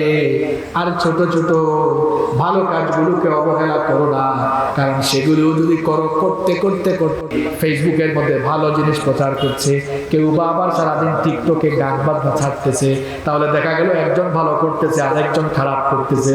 এখন বলেন তো আমরা ভালো গ্রহণ করব না খারাপ পথে চলে যাব? কোন নেকির কাজকে তুচ্ছ মনে করা যাবে না, আমল করব, কারণ এই আমলগুলো কিয়ামতের দিন কাজে লাগবে। এই জন্য আল্লাহ সূরা জিলজালের শেষের 2টা আয়াতে আমলের প্রতি গুরুত্ব দিয়ে বললেন, নেকির কাজ ছোট হলেও সেই নেকির কাজ তুমি করো, কারণ অল্প পরিমাণ নেকির কাজ এর প্রতিদান কিয়ামতের দিন দিবেন কে? আবার অল্প পরিমাণ খুব ক্ষুদ্র অল্প পরিমাণ গুনার কাজ, সেটার শাস্তিও কিয়ামতের দিন দিবেন কে? এই জন্য কোনো পাপ একেবারে ছোট যদি হয়, কোনো পাপের ধারে কাছেও আমরা যাব না ইনশাআল্লাহ। পারা যাবে তো? কয়টা আয়াত? না 8টা। কয়টা আয়াত? সূরা জিলজালের কয়টা আয়াত? আসেন এবার সংক্ষেপে 1 মিনিটে কি শিখলাম? 6টা শিক্ষা। নাম্বার 1, 1 নাম্বার, যে জমিনের উপরে আছি এই জমিন পরিচালনা করেন কে? এই জন্য এই জমিনের উপরে যা মন চায় তাই করব না, কারণ মুহূর্তের মধ্যেই জমিনে গজব দিয়ে আমাকে ধ্বংস করে দিতে পারেন কে? সূরা জিলজালের আলোচনা থেকে আজকের 1 নাম্বার শিক্ষা নিয়ে বাড়ি যাচ্ছি। জমিনের উপরে স্বৈরাচারের মতো, জালিমের মতো, শয়তানের মতো চলবো না, চলবো কার গোলাম হয়ে? রাজি আছেন তো? নাম্বার 2, সূরা জিলজালের আলোচনা থেকে আমরা 2 নাম্বার শিক্ষা নিলাম। ওই যে বলেছিলাম ওয়াখরাজাতিল আরদু আফকালাহা, এর একটা ব্যাখ্যায় বলেছিলাম যে ধন সম্পদের জন্য দুনিয়ায় ঠিকমতো পাবলিক নামাজ পড়ে না, হালাল হারামের তোয়াক্কা করে না, ওই সম্পদ কিয়ামতের দিন চোখের সামনে পড়ে থাকবে, কাজে লাগবে।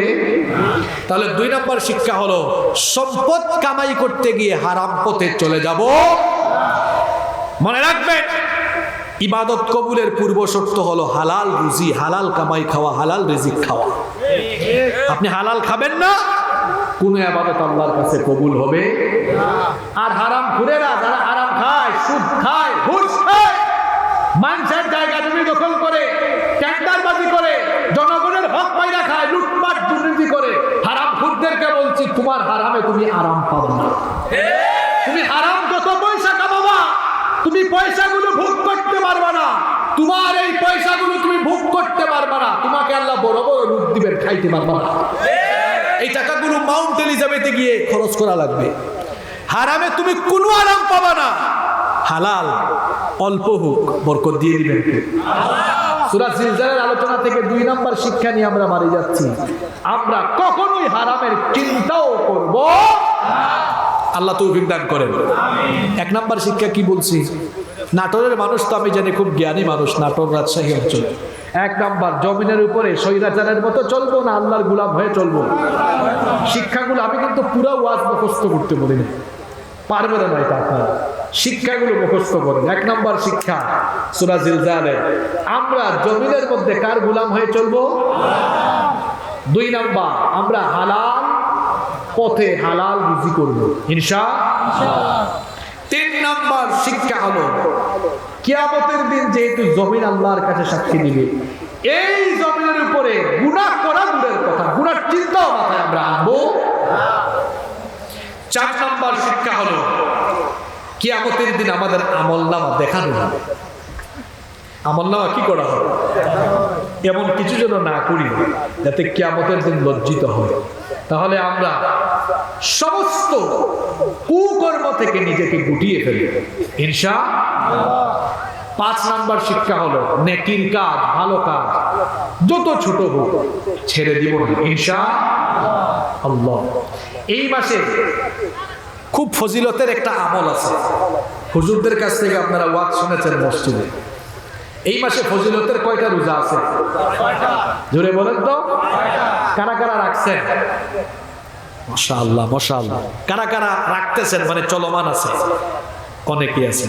নবীজি বলেছেন মান সামা রমাদান সুম্মা আতবাআহু সিত্তান মিন শাওয়াল কানা কাসিয়ামিদ দাহর। নবীজি বলেছেন যে ব্যক্তি রমজান মাসে রোজা রেখে এরপরে শাওয়াল মাসে আরো 6টা রোজা রাখবে, সে যেন সারা বছর ধরে রোজা রাখার সমান সওয়াব আল্লাহর কাছ থেকে পাবে। কয়টা রোজা? আচ্ছা, আপনারা রমজান মাসে 30টা রোজা রাখতে পারছেন, 6টা রোজা রাখতে পারবেন না? এই 6টা রোজা একটানাও রাখতে পারবেন, অথবা ভেঙে ভেঙে একটা একটা করেও রেখে দিতে পারবেন ইনশাআল্লাহ। এই আমলটা করবেন তো সবাই? আচ্ছা, 5 নাম্বার শিক্ষা হলো নেক আমল কখনো আমরা ছাড়বো যত ছোট হোক। 6 নাম্বার গুনার কাজ খুব তুচ্ছ, ধারে কাছেও। একটা এক্সাম্পল দেন। একটু গান চলতেছে, এখানে কিছু গান বাজনা হবে, ভাই একটু দেখে আসি, একটু গেলে আর কি হয়, অসুবিধা নেই, কোনো অসুবিধা না, এটা ভেবে চলে গেলে এই একটু যাওয়া থেকে 1 থেকে 2 হয়ে যেতে পারে। এই জন্য আমরা গুনার কাজের দিকে কখনো ধাবিত হব না ইনশাআল্লাহ। এই মোট কয়টা শিক্ষার কথা বললাম? এই 6টা শিক্ষা বাস্তবায়িত হয়ে গেলে আমাদের সবার জীবন পাল্টে যাবে ইনশাআল্লাহ। আপনারা নাটোরের মানুষ এত ভদ্র, আপনাদের কথা মনে থাকবে আমার, আপনারা মোনাজাতটা করে তারপরে উঠবেন ইনশাআল্লাহ। এখানে আমার যুবক ভাইয়েরা আমাকে 2টা প্রশ্ন করেছে। তারা বলেছে কাদিয়ানীরা যে বলে ওনারা মুসলিম, এ সম্পর্কে কিছু বলেন। কাদিয়ানীরা কি কারণে কাফির এটা আপনাদেরকে জানতে হবে। কাদিয়ানীরা আমাদের প্রিয় নবী মুহাম্মদুর রাসূলুল্লাহ সাল্লাল্লাহু আলাইহি ওয়াসাল্লামকে তারা শেষ নবী, আখিরি নবী মানে না। তারা মির্জা গোলাম আহমদ কাদিয়ানীকে শেষ নবী বলে, যদিও এই মুহূর্তে তারা তাদের খুলস পাল্টিয়েছে। দেখবেন তাদের বিভিন্ন ইউটিউব চ্যানেলে তাদের লোকজন বলে না, আমরা তো শেষ নবী বলি না, আমরা বলি তিনি মসিহ, তিনি মাহদি। কখনো বলে মসিহ, কখনো বলে মাহদি। এদের আসলে কথাবার্তার কোনো ঠিক ঠিকানা, পাগলের মতো এক এক সময় এক এক কথা বলে থাকে। আমাদের নবীজির পরে নবী আসবে এটা যে বিশ্বাস করবে সে কি ইমানদার? আরো জোরে বলেন। নবীর পরে কি নবী আসবে? আসবে, 30 জন আসবে, তবে ওটা রিয়েল নবী নয়, ওটা কি নবী? ভণ্ডা নবী। কি নবী? এই ভণ্ডা নবী। এটা আমি বলি নাই, বলেছেন মুহাম্মদুর রাসূলুল্লাহ সাল্লাল্লাহু আলাইহি ওয়াসাল্লাম। নবীজি বলেছেন লা তাকুমুস সাআ হাত্তা ইয়াবআসা দাজ্জালুনা কাযাবুন করিবুম মিন 30। নবীজি বলেছেন ততদিন পর্যন্ত কিয়ামত হবে না যতদিন না আমার পরে মোট 30 জন ভণ্ড নবী আসে। মুসাইলামার নাম শুনছেন আপনারা? মুসাইলামা নাম শুনছেন? তাকে নবী বলে দাবি করেছিল। এই মুসাইলামাকে একদম পাবলিক ধরছে, পাবলিক ধইরা তারপরে বলল, আচ্ছা মুসাইলামা তুমি যে নবী হয়েছো এটা আমরা বুঝবো কেমনে? মুহাম্মদুর রাসূলুল্লাহ বলেন সাল্লাল্লাহু আলাইহি ওয়াসাল্লাম, তিনি যে নবী এটা তো বোঝা যায়, কারণ উনার কাছে প্রতিদিন জিবরিল আসে, আয়াত নাজিল হয়, সূরা নাজিল হয়। তো তুমি যদি সত্যিই নবী হইতা তো তোমার কাছেও তো জিবরিল আসতেন, তোমার কাছেও সূরা নাজিল হইতো। মুসাইলামা তখন বলল, দেখো ভাই, আমি মাত্র নবী হয়েছি, নতুন নবী হয়েছি, আমার কাছেও জিবরিল আসবে, একটু টাইম তো লাগবে, নতুন নবী তো আমার, তো সময় লাগবে। কিছুদিন পরে সে লোকজনকে ডেকে বলল, শোনো, গত রাতেই আমার কাছে জিবরিল এসেছিল। লোকেরা বলল, তাই তো কোনো সূরা কি নাজিল হয়েছে? কয় হয়েছে। মানুষজন জানতে চাইল কোন সূরা? কয় আমার কাছে সূরা ফিল নাজিল হয়েছে। কোরআনেও একটা ফিল আছে না, আলাম তারা কাইফা ফাআলা রাব্বুকা বিআসহাবিল ফিল। তো লোকজন বলল, তোমার কাছে আবার কোন ফিল নাজিল হয়েছে? সে বলে, শুনো আমার শোনাটা। দেখেন সে সূরা শোনাইতেছে, হ্যাঁ নবী যে কায়দার সূরাও ওই কায়দার, পাবলিককে শোনাইতেছে। আল ফিল মাল ফিল ওয়ামা আদরাকা মাল ফিল লাহু যানাবুন ওয়াবিল ওয়া লাহু খুরতুমুন তাওয়িল। আল ফিল হাতি, মাল ফিল হাতি কি? ওমা আদরাকা মাল ফিল, আপনি কি জানেন হাতি কি? হাতির ডেফিনেশন চলছে। লাহু যানাবুন ওয়াবিল, তার লেজ আছে। ওয়া লাহু খুরতুমুন তাওয়িল, তার লম্বা একটা সুর আছে। বলেন তো এটা কোনো সূরা হইল? কোনো সিগনিফিকেন্স আছে?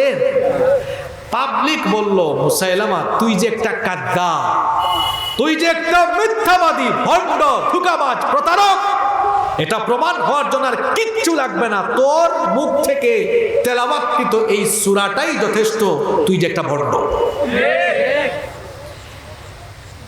কাদিয়ানীরা তারা কেন কাফের?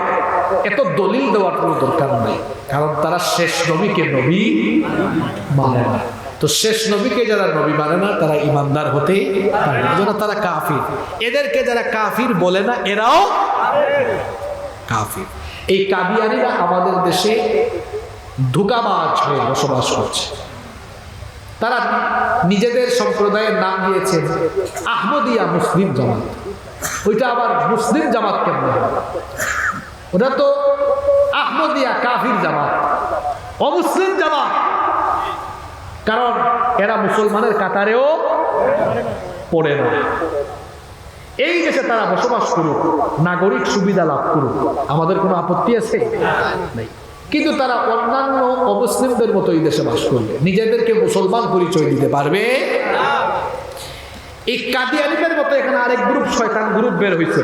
আমার ভাই একজন আলোচনা করেছেন আমার আগে, আমি ওনার আলোচনায় এসে শেষে 20 মিনিট মন দিয়ে শুনেছি। আপনাদের এলাকার মনে হয় তিনি খুব গোছালো কথাবার্তা বলেছেন, খুব সুন্দর কথা বলেছেন। হিজবুত তৌহিদ নিয়ে এরা নাম দিয়েছে হিজবুত তৌহিদ, আসলে এটা হিজবুত শয়তান। এটা হিজবুত তৌহিদ না, এটা হিজবুত শয়তান। মেয়েদেরকে বেপরদা অবস্থা নিয়ে তারা প্রোগ্রাম আদি করে। তাদের নামাজ দেখছেন আপনারা? আল্লাহু আকবার দেখছেন কিনা আপনারা? এরকম আল্লাহু আকবার, তাই না? তারপরে রুকুতেও যায় এবার সবাই আল্লাহু আকবার একসাথে। এটা কি নামাজ পড়ে না নামাজের নামে তামাশা করে আমাদের বুঝে আসে? আবার তাদের ইমাম যে আছে তারা ইমাম বলে না, ইমাম। তাদের যেটা ছিল প্রতিষ্ঠাতা বায়েজিদ খান পন্নী, দেখবেন ইউটিউবে অনেক ভিডিও আছে, দেখছেন কিনা আপনারা? তার মেয়ের জামাই হচ্ছে এই, তার নাম কি? সেলিম। তার নিজের তিলাওয়াত সহিহ একটা ভিডিওতে শুনলাম, আমি কি কুরআন শুদ্ধ করে প্রতিষ্ঠা করা সংগ্রামে দাঁড়িয়েছি, আমি দাঁড়িয়েছি এই তাওহীদকে প্রতিষ্ঠা করার জন্য। বেটা গাধা, ভালো করে পড়াশোনা কর। নবীজি সাহাবীদেরকে নিয়ে ইসলামী সমাজ বিনির্মাণ করেছেন, মদিনায় ইসলামী রাষ্ট্র প্রতিষ্ঠা করেছেন। তার আগে মক্কায় 13 বছর মাইল খাইয়া নবীজি প্রথমে আগে দারুল আরকামে সাহাবীদেরকে আগে তিনি কুরআনের শিক্ষায় শিক্ষিত করেছেন। সে নিজে একটা পথভ্রষ্ট, গুমরা, তার অনুসারী যারা তারাও গুমরা। আবার বড় গলায় বলছে এদেশের আলেমরা নাকি ধর্ম ব্যবসায়ী। এদেশের আলেমরা ধর্ম ব্যবসায়ী নয়, যারা ধর্মকে পুঁজি করে মানুষের থেকে সিম্পিতি নিয়ে ক্ষমতার চেয়ারে বসতে চায়, এরা হলো প্রকৃত ধর্ম ব্যবসায়ী। হিজবুত তাওহীদ নামে শয়তানের অনুসারী এই সংগঠনগুলো, এরা হলো ধর্ম ব্যবসায়ী। এদের অর্থের যোগান কোথায়? এলাকায় এলাকায় প্রোগ্রাম করার এত টাকা তারা কোথায় পায়? টাকা কারা দেয়? এগুলো দায়িত্বশীল মহলে খতিয়ে দেখা দরকার। তাদের পিছনে ব্যানারে লেখা থাকে সন্ত্রাস ও জঙ্গিবাদ মুক্ত সমাজ গঠনের লক্ষ্যে আলোচনা সভা, নাম দেয়। কিন্তু এরাই তাদের লোকদেরকে যেভাবে তৈরি করছে, আমার ভয় হচ্ছে এরাই ভবিষ্যতে জঙ্গি হওয়ার সম্ভাবনা আছে।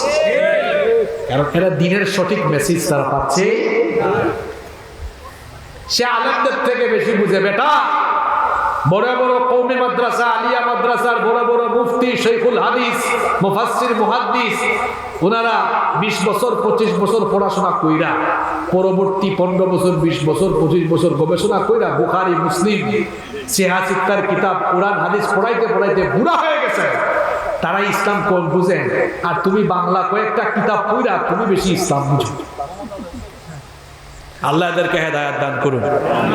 আপনাদের এলাকার আশপাশে এরকম কার্যক্রম চললে আপনারা এই সকল ভাইদেরকে বুঝাবেন, বলবেন যে হক্কানি ওলামায়ে কেরাম তাদের সোহবতে যাবেন, আলেমদের সাথে থাকবেন, আলেমদের সাথে থাকবেন, তাহলে জীবনে পরিবর্তন আসবে ইনশাআল্লাহ। এই যে আপনারা 2 ঘন্টা ওয়াজ শুনলেন, কুরআনের আয়াত আর হাদিসের রেফারেন্সের বাইরে কোনো আজে বাজে কথা শুনেছেন? আলেমদের কাছে যাবেন আপনারা ইনশাআল্লাহ। তো এই 2টা গ্রুপ, এই কাদিয়ানি গ্রুপ আর আরেকটা হলো হিজবুত তাওহীদ নামক এই হিজবুত শয়তান গ্রুপ, এই 2 সম্প্রদায় থেকে আল্লাহ আমার মুসলমান ভাই বোনদেরকে হেফাজত করেন। এরা আবার কিছু মেয়েদেরকে নামাই দিছে, এরা দেখি ইউটিউবে ফেসবুকে ভিডিও বানায়, কলেজ ইউনিভার্সিটির মেয়ে, দেখছেন কিনা আপনারা? আল্লাহ সবাইকে হেদায়েত দান করুন। সর্বশেষ প্রশ্ন, হুজুর ফকিররা যে ফকিরান্তি গান করে, এটা আবার কি? নারা ফকির গান গায়। আচ্ছা, এবং মানুষের পায়ে সেজদা করে, এটা তো নাজায়েজ, কিন্তু তারা তো মানতে চায় না, এর সম্পর্কে কিছু বলে। সাজদা একমাত্র দিতে হবে কাকে? কোনো মানুষ কখনো কোনো মানুষকে সাজদা দিতে পারে? সাজদার একমাত্র হকদার হচ্ছেন আল্লাহ পাক। সুতরাং কাউকে সাজদা দেওয়া আর কোনো আজে বাজে গান গাওয়া যাবে না। যে গানগুলোর মধ্যে কল্যাণ নাই, শেখার মতো কিছু নাই, সঠিক মেসেজ পাওয়া যায় না, দিন বোঝা যায় না, এইরকম গান মানুষের অন্তরকে, হৃদয়কে প্রশান্ত করতে পারে। গান তার ভিতরে অশ্লীলতা থাকলে, বাজে জিনিস থাকলে সেই গান লেখা বা সেই গান গাওয়া হারাম। আর বাজনাযুক্ত গান এটা হারাম, কারণ বাদ্যযন্ত্র হারাম করেছেন কে? তবে যেই গানের মধ্যে, যেই গজলের মধ্যে আল্লাহর শান, রসুলের শান, দ্বীনের মেসেজ পাওয়া যায়, এইরকম কথাবার্তা আছে, এইরকম গান গাওয়া যাবে, কোনো অসুবিধা। অনেক ফকিররা দেখবেন কালেমা পড়া ভিক্ষা চায়, লা ইলাহা ইল্লাল্লাহ, লা ইলাহা ইল্লাল্লাহ, আছে না? কালেমা পড়া যারা ভিক্ষা চাইবে এদেরকে ভিক্ষা দিবে, কারণ কালেমা এটা ভিক্ষা চাওয়ার কোনো সেন্টেন্স নয়।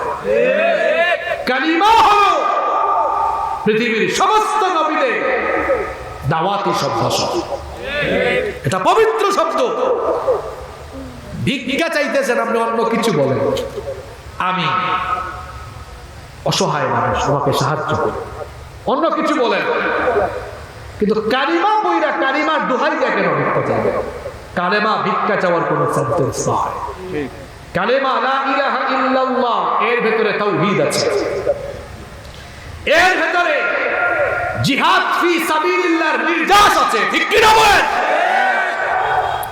এটা ভিক্ষা চাওয়ার কোনো সেন্টেন্স নয়। আল্লাহ আমাদেরকে বুঝার তৌফিক দান করুন। আমার কাছে আরেকটা রিকোয়েস্ট এসেছে, সেটা হলো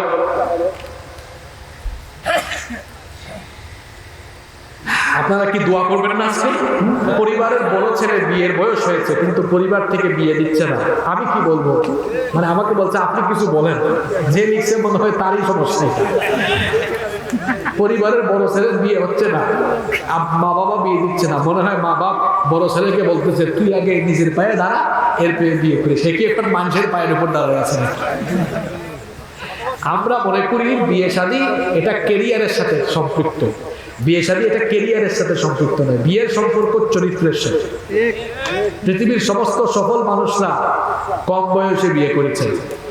মেয়ে ছেলেরা বিয়ে করবে কেমনে? বাবারাও তো বিয়ে করতে আসলে ছেলেরা কয় বাবা কত টাকা কামাও মাসে, ঢাকায় থাকো, ফ্ল্যাট আছে, গাড়ি বাড়ি আছে, জিজ্ঞেসও করে না বাবা মুখে দাঁড়িয়ে নাই কেন, নামাজ পড়ো, হালাল পথে চলো, এগুলো জিজ্ঞেস করা দরকার ছিল। আমরা বিয়ে শাদীর সময় ছেলে মেয়েদের দুপক্ষের ক্ষেত্রে দিনদারিতাকে প্রায়োরিটি দিই।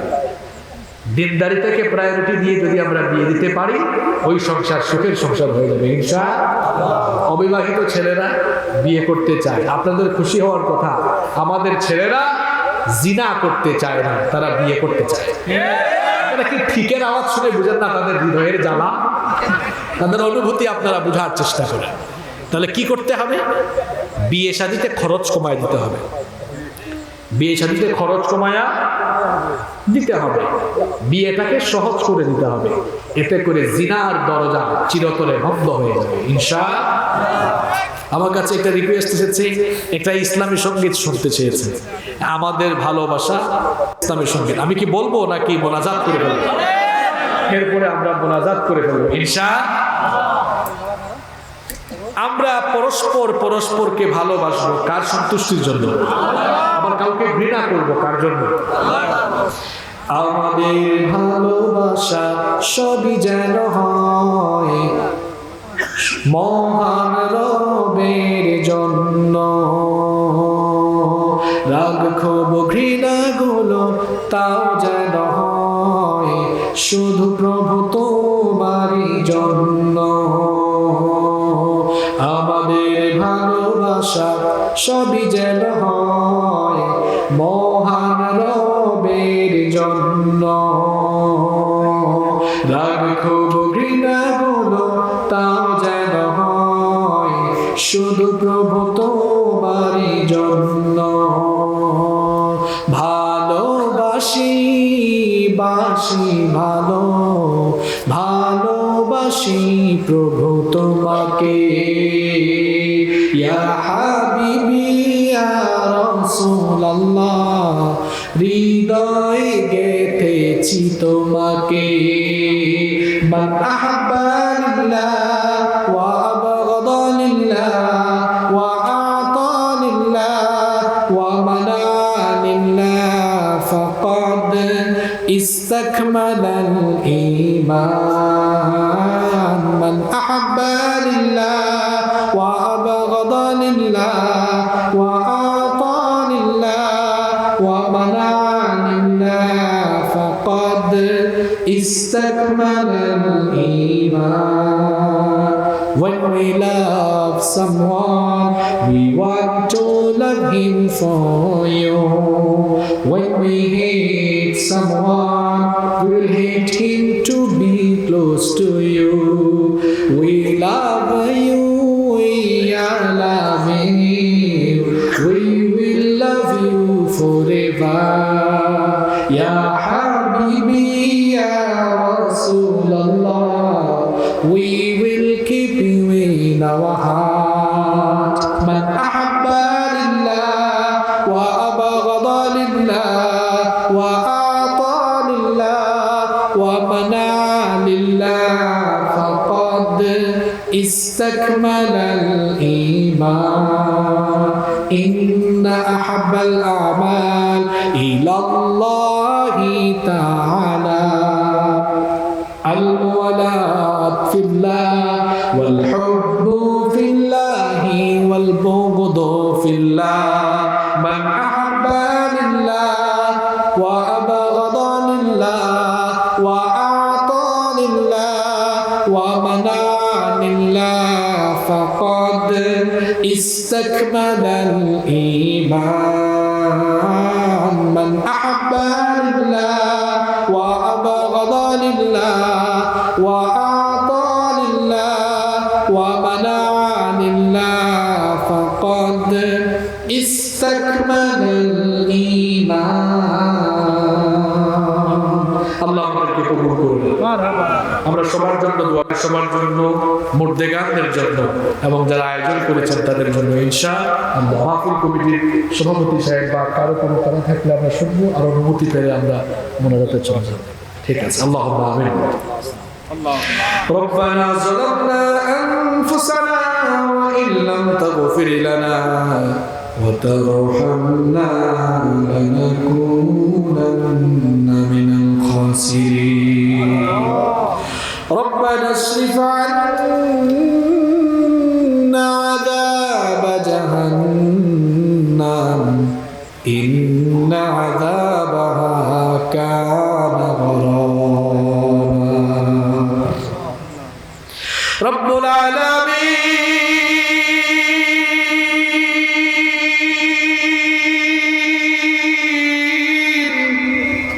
গভীর রাত পর্যন্ত আমরা তোমার কোরআন পাগল বান্দারা নীরবে বসে বসে তোমার কালাম থেকে আলোচনা শুনেছি। ও মালিক, গভীর রাতে আমরা যারা হাত তুলেছি, জীবনে কম বেশি সবাই আমরা গুনাহ করে ফেলেছি। ওগো মালিক, এত বেশি গুনাহ আমরা করেছি, আমাদের গুনার দিকে যদি তুমি তাকাও আমাদেরকে ক্ষমাও করতে ইচ্ছে করবে না। ওগো মালিক, আমরা যতই গুনাহ করি না কেন আমরা তো তোমার গোলাম, তুমি আমাদের মালিক। ওগো আল্লাহ, যেদিন আমরা মায়ের পেট থেকে জন্মেছিলাম সেদিন আমরা নিষ্পাপ ছিলাম, কোনো গুনাহ ছিল না। এরপরে আমরা শয়তানের ধোঁকায় গুনাহ করতে করতে গুনাহের সাগরে আমরা অবগাহন করে ফেলেছি। ওগো মালিক, যতই আমরা গুনাহ করি না কেন, গুনাহ করার পরে গুনাহের জন্য অনুতপ্ত হয়ে আমরা মাথা নত করে দিয়ে অবনত মস্তকে অশ্রুসিক্ত নয়নে ভিখারির মতো হাত তুলেছি। ওগো আল্লাহ, আমাদের ভিক্ষার হাত দেখে তোমার কি দয়া লাগে না? তুমি যদি আমাদেরকে ক্ষমা না করো আমরা কোথায় যাব? কার কাছে গিয়ে চাইব, ফরিয়াদ করব? ওগো মালিক,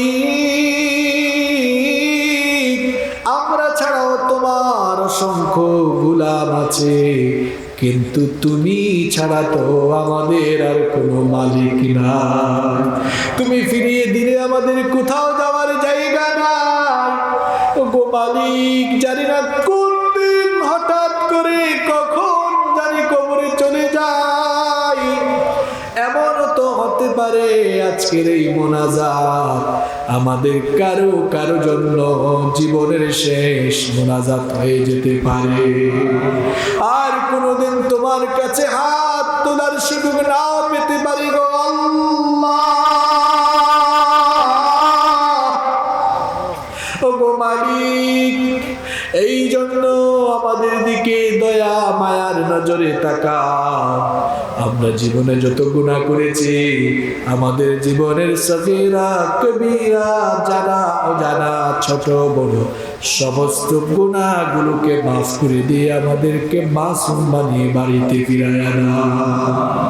রব্বুল আলামিন, আমাদের সবাইকে তুমি হালাল খাওয়ার তৌফিক দাও, হারাম থেকে আমাদেরকে হেফাজত করো। হারাম খেয়ে হারাম শরীর যদি হয়ে যায় তো কোনো ইবাদতই তোমার কাছে কবুল হবে না। ওগো আল্লাহ, আমাদেরকে তুমি হারাম কুরবানিও না, আমাদের সবাইকে হালাল পথে হালাল উপার্জনের তৌফিক দাও। রব্বুল আলামিন, আমাদের চাকরি বাকরি ব্যবসা বাণিজ্যে বরকত দাও।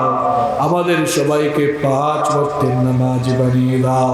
আমাদের স্ত্রী সন্তান সন্ততি পরিবারের সবাইকে মাফ করে দাও। আমাদের কলিজার টুকরা মা বাবাকে মাফ করে দাও।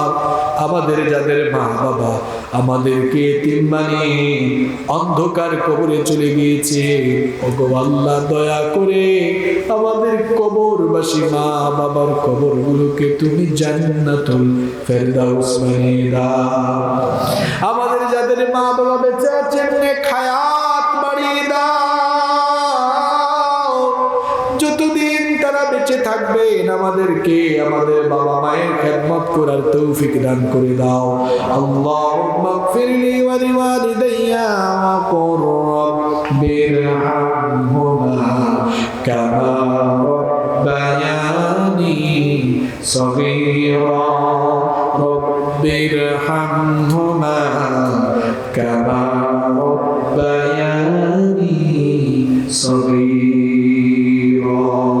রব্বুল আলামিন, এই এলাকায় এই গ্রামে যত কবরস্থান রয়েছে কবরস্থানের সকল মুর্দেগানদের কবরের আযাব মাফ করে দাও।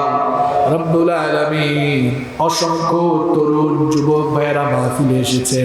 আল্লাহ, আমার কলিজার টুকরা তরুণ আর যুবক ভাইদের গুনাহগুলো মাফ করে দাও। তাদের প্রত্যেককে নামাজি বানিয়ে দাও। আমার কলিজার টুকরা যুবক ভাইগুলোকে তুমি দ্বীনের জন্য কবুল করে নাও। আমার দাড়ি পাকা অনেক মুরব্বী চাচারা হাত তুলেছে, আল্লাহ আমার চাচাদের গুনাহগুলো তুমি মাফ করে দাও। আমার মা বোনদের গুনাহগুলো মাফ করে দাও।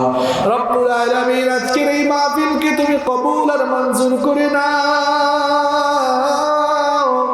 এই মাহফিল বাস্তবায়নের জন্য তোমার যে সকল বান্দা বান্দিরা টাকা দিয়ে, পয়সা দিয়ে, মেধা, শ্রম, বুদ্ধি দিয়ে যারা যেভাবে সাহায্য সহযোগিতা কষ্ট আর মেহনত করেছেন, কাল কিয়ামতের কঠিন দিনে এই মাহফিলকে আমাদের সকলের জন্য নাজাতের ওসিলা বানিয়ে দিও। রব্বুল আলামিন দুনিয়ার সকল মজলুম মুসলমানদেরকে হেফাজত করো।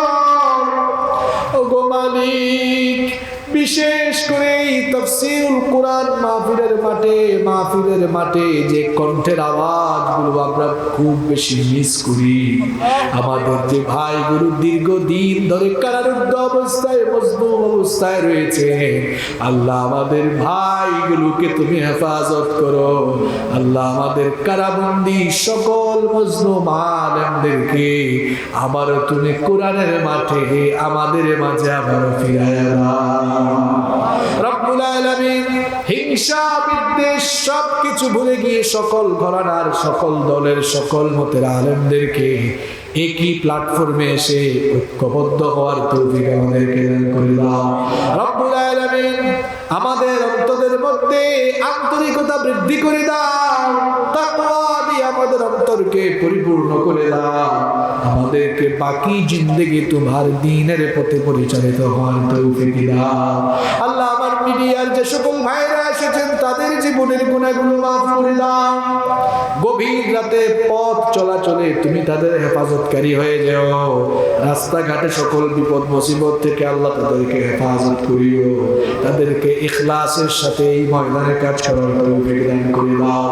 সাল্লাল্লাহু তাআলা আলা খায়রি খালকিহি মুহাম্মাদিন ওয়া আলিহি ওয়া আসহাবিহি আজমাইন বিফadli সুবহান রাব্বিকা রাব্বিল ইজ্জাতি আম্মা ইয়াসিফুন ওয়া সালামুন আলাল মুরসালিন ওয়ালহামদুলিল্লাহি রাব্বিল আলামিন ওয়া জাআল আখিরা কালামিনা ইনদাল মাউতি লা ইলাহা ইল্লাল্লাহ মুহাম্মাদুর রাসূল